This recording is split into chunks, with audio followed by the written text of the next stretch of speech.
Gabar. Bir yer ne demek etsenler biz yanında edinimiz bu tamaktan beklenimiz işkirde olsak. Atiga azrak tamak yivagan pete tamak yemey yivodu bir maşinga kilip aldın kıtım müşaheden bir tamak yap tetip ketken ağzım hazır kilçet kelsek mi hazır neçe oldu saat diyen hazır o işkirime işip kettim değil mi? Ya işte.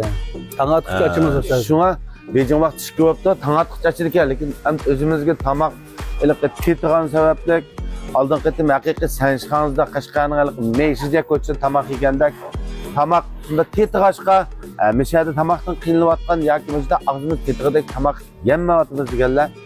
Meni biz zopin tatib dedingizmi yo'qmi? Yo'q, hozir o'zingni tetigaşqa tamak.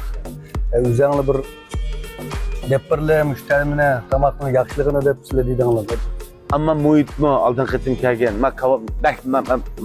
Men ko'rsatgan makonimni shunchalik kundan kuniga pokiza maqaranglar nima degan pokiz. Mana haqiqiy Aşka degandek seri qaşı olsun. Hamma narsa shunda. İşçi kirdigan bo'lsak, men ochgandan keyin ishchi muhiti o'zinglar o'tirib bir tamoq yegan haqiqatan huzurlangidek. Nima yeyapsiz qanday? Mana seri qashi yeb o'tirib o'xshabdimi ya? O'xshabdi. Uy degandek. Ras gap bilan. Ras.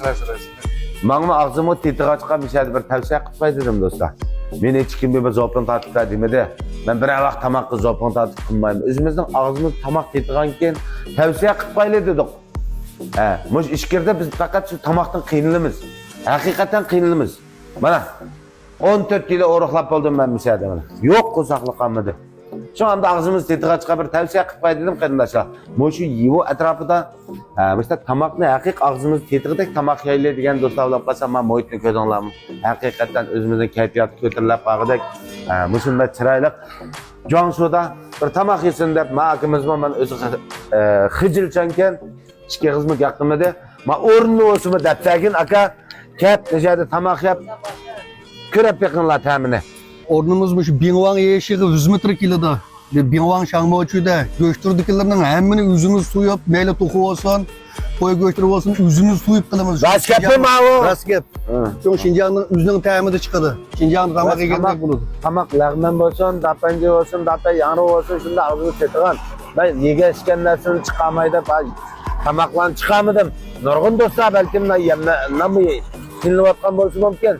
Nurgun dostlar, noç yavatkan bolsun mümkün. Şuna o yegen işkenini burundan çıkamaydım. Şuna kollap gelişimini demişler, üzerine yap tetiğendeki yap bolsunlar çünkü onu ümit kılma. Bu şimdi yeniden açılgan, yaxşı işler olsa, yaxşı açkanlar olsa, ağzım tetiğen bolsa tavsiye qilib qo'ymay xolos. Şuna hep körep yakınlar. Rahmet kolluğa azizlerge. Köpten köp rahmet. Gap var mı ya bir işki kız? Davamlı karşıyalımız tetimizse pul vermeye kesi buludu tamaklarımız. Kıyınçılıkınla olap kalsa, mesela kıyınçılık tamaktan kıyılmatkan bolsanı kep. Bir kanı tamaktan ketin Allah bana ben beri. Bulu çatakı. İnsan. Hayır hoş.